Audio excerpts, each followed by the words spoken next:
dhalaan koriye sheekadu maanta idiin wada waxaa la yidhaahdaa ambay ka hadlaysaa faa'iidada ay leedahay wadajirku.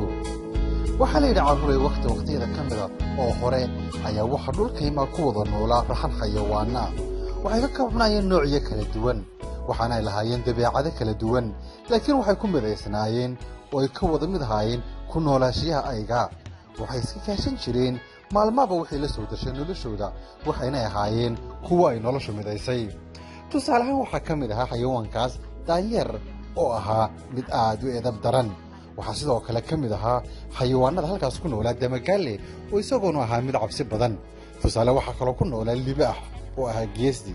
deerada oo iyaduna ka mid ahayd xayawaanka halkaa ku noolaa waxay ahayd tu dheeraysa, halka diinkuna ahaa ka ugu gaabiya ee carruuray ayga ku noolaa. kala duwanaanshaha noocaasi marnaba kama kaxaynin inay ahaadaan kuwa mida oo dantooda iska kaashada.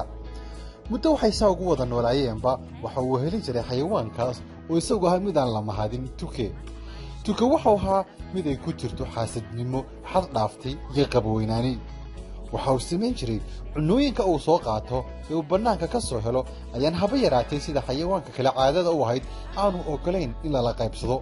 cidna wax kama sii jirin, iskaba dhaaf xataa inuu cid wax siiyee. mararka qaar ayaa carruuray waxa uu xadi jiray cunooyinka ay xayawaanada kale soo qaataan. arrintani waxay aad iyo aad u dhibtay xayawaankii ku noolaa duurka. waxay u adkaysan kari waayeen dabeecadaha qallafsan ee tuka leeyahay. intii dambe ayaa carruuray waxay xayawaanadii go'aansadeen go'aan oo ay qaateen in ay ka tashadaan waxay ka yeelayaan tuke. dacwo oo ka mid ahayd xayawaanada ku nool duurka, sidoo kalena ahayd mid iyadu aad u caqli badan, ayaa tala dheer kadib iyadu soo jeedisay in faraha looga qaado tuke oo iyadu edbin doonto. tuke ayaa sida caadada ahayd maalin maalmaha ka mida waxa uu aygii la yimi rubuc amba xantoobo weyn oo jiiska la cuno ah. jiisku carruuray waa subag ama burcad la fadhiisiiyey. afka ayuu ku sitay, waxaanu la soo fadhiistay geed ku dhow goobtii ay ku noolaayeen xayawaanku.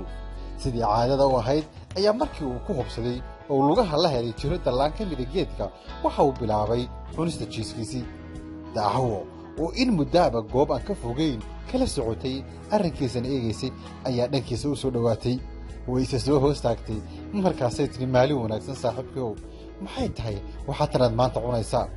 inta uu dhulka abka saartay ayaa yidhi waxaani waa jiis, waa cunno macaan. waxay tidhi alla jeclaan lahaaye inaan dhadhamiyo inuun. waxau yidhi intuu ku qosli ayuu yidhi sidee ku dhadhamin kartaa? maba ogid sida aan ku soo helay iyo bahalkani sida uu qaaliga u yahay. bili'aadanka oo keliya ayaa haystaa. waxay ku tiri yeelkeed sidaa doontaba ku soo hel oo waxaynu nahay raxan meel ku wada nool, waa cunna waynu wada leenahay. laga yaabay in maalin maalmaha ka mid a aniguna cunno sidan oo kale u macaan aan soo helo, kadibna aan wax kaa siiyo bal idhadhansii waxaa tuke u haysato. tuke oo carruuray sida caadadiisu ahayd bakhayl, haddana weliba isla qab weyn. waxa uu la yaabay wixii ay dacwo tidhi. sidii caadada ahayd ayaa intuu afka sidaa u ruxa yidhi matan iska ilow. dabeetana waxa uu duulay geed kale. dacwadii ayaa aragtay in fikraddii ay la timi ay tuke meelmari weyday. mar kale ayay fikirtay. waxay ka fikirtay sidii tuke ay maanta afka dhulka ugu dari lahayd. waxay markiiba ogaatay oo ay aragtay in tuke uu leeyahay qab weyn oo isku haysto inuu yahay kan isagu ugu wanaagsan ee duurka ku nool.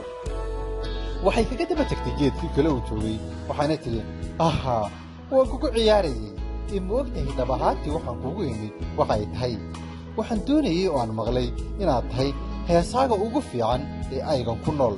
dhab ahaantii xayawaanka duurka ku nool oo dhami codkaaga ayay jecel yihiin, way farxaan marka ay ku maqlaan. anigu si hore codkaaga uma maqal. haddaad ii heesta ka warran oo xayawaanka kalena ay codkaaga maqlaan anna aan uga sheekeeyo, runtii waa wax aad ii farxgelinaya.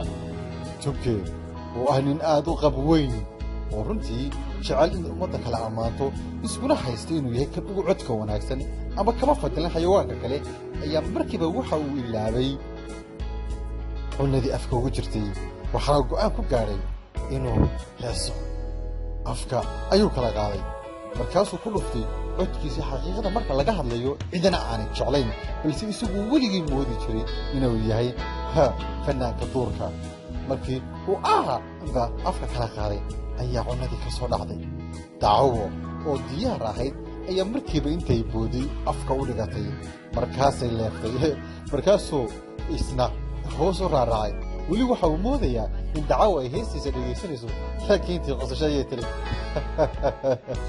soorta cuntadaadii iyadoo iskeed iska socota afkayga soo gashay markaasuu booday dabeetana arkay in dacawo ay khiyaantay oo wixii u jeeday aysan baan ahayn heestiisa balse ay doonaysay inay cunada ka qaado waxay tidhi idhegayso jooji inaad isku qaadato inaad tahay kan ugu wanaagsan ee duurka ku nool ogow waxaa naga mid ah oo nolol kuwa adiga kaa wanaagsan iyo kuwa aad xataa ka wanaagsanaan karto haddii aad dadka iska saarto kelida ayaa bannaanka tegi waxay ka dhaqaaqday dacawo isagoo halkii taagan tukana waxa uu arkay oo uu dareemay in xayawaan ka tashaday waxuu maalinta qaatay go'aan wuxuuna beddelay dabeecadihiisii qarribnaa markiiba waxa uu sameeyey inuu cunno kala raadsho waxaanuu la tegay kobtii iyo ayga xayawaanka kale ku noolaayeen waxa uu sheegay inuu hadda laga bilaabo cidna uusan gaar uga fadilayn wixii la soo wada helana sidii caadada u ahayd xayawaan oo dhan la wada cuni doono halkaas